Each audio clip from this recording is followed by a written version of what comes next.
What do mistakes feel like to you when you make them? Beatrice Bottomwell has never, not once, made a mistake.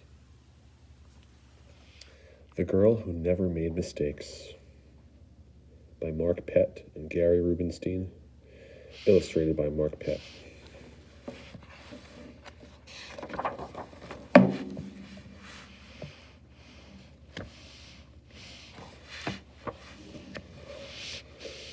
For Beatrice Bottomwell, Friday began like any other day.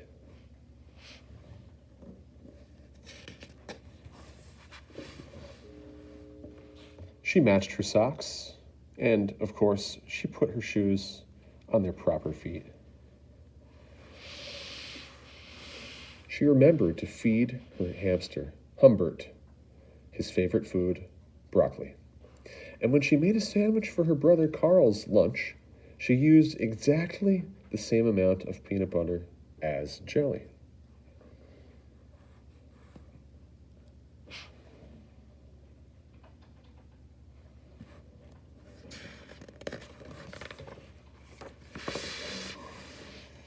When she stepped outside to greet her fans, she didn't forget to say, "Good morning," and "Thank you." They asked if she had made her bed. She had. They asked if she forgot to do her math homework. Nope. "What about tonight's talent show?" they asked. "I'm ready," said Beatrice with a smile. After all, her juggling act had won 3 years in a row.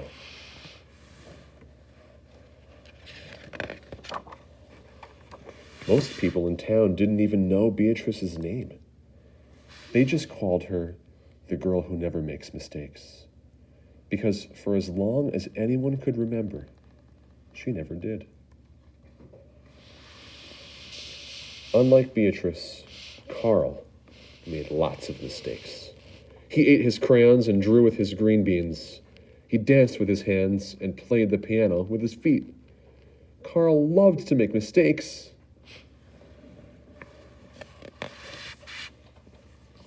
At school, Beatrice was on a cooking team with her 2 best friends, Millie and Sarah.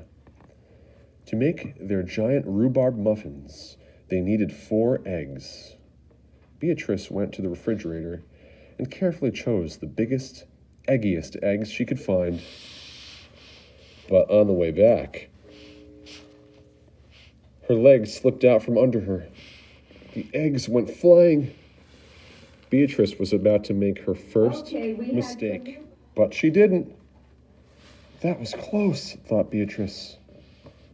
Sorry, Beatrice, I dropped a piece of rhubarb. Oh, engine it, Illy. For the rest of the school day, Beatrice could not stop thinking about her almost mistake. Yep, she's thinking about that all right.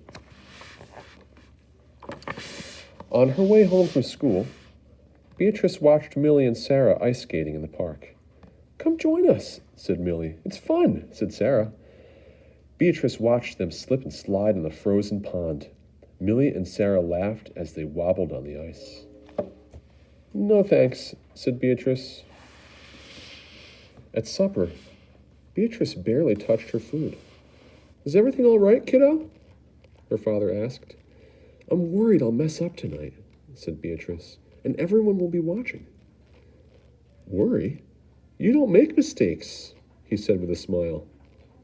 Beatrice tried to smile too. After supper, Beatrice got ready for the talent show. First, she woke Humbert from his nap. Next, she got the salt shaker from the kitchen table. Finally, she filled a balloon with water. The school auditorium was packed. Beatrice felt her stomach jumping around inside her.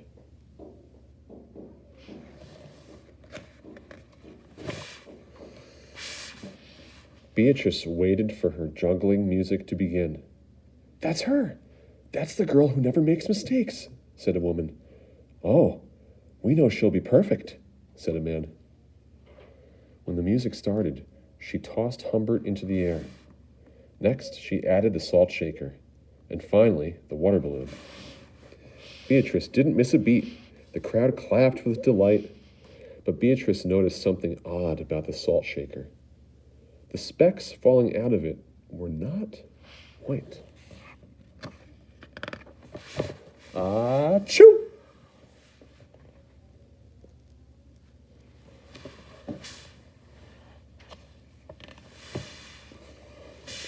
Humbert was so surprised by his sneeze that he grabbed the water balloon with his claws. Kablooey! Humbert, pieces of water balloon, and the pepper rained down on top of Beatrice. For the first time in as long as anyone could remember, Beatrice made a mistake. And it was a big one.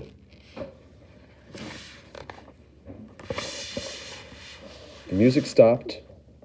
Beatrice didn't know what to do. Cry? Run off the stage? The crowd sat stunned. They couldn't believe that the girl who never makes mistakes made a mistake.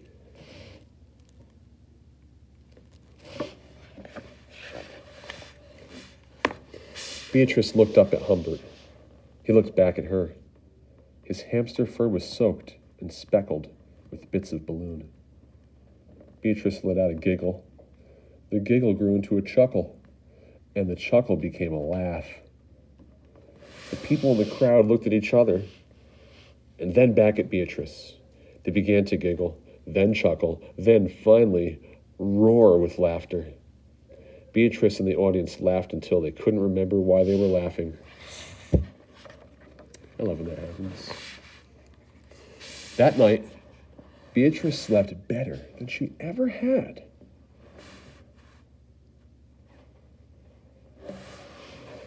In the morning, no fans greeted Beatrice.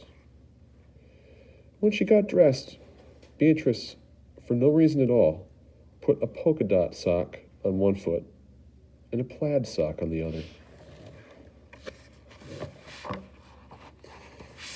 Beatrice and Carl made sandwiches, but this time they put the peanut butter and jelly on the outside. They called it an inside-out PB&J. Lunch was messy and delicious.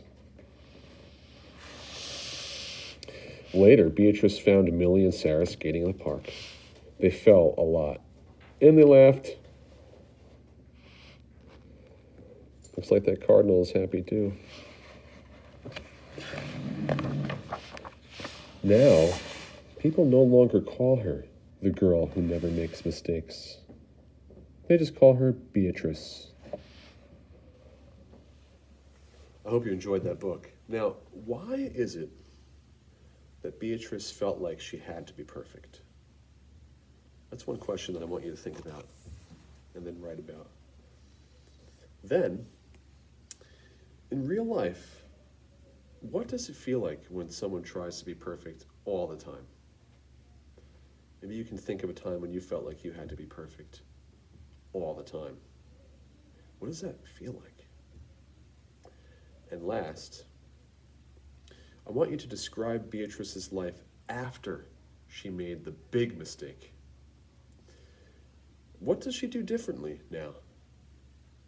And how does she act differently now?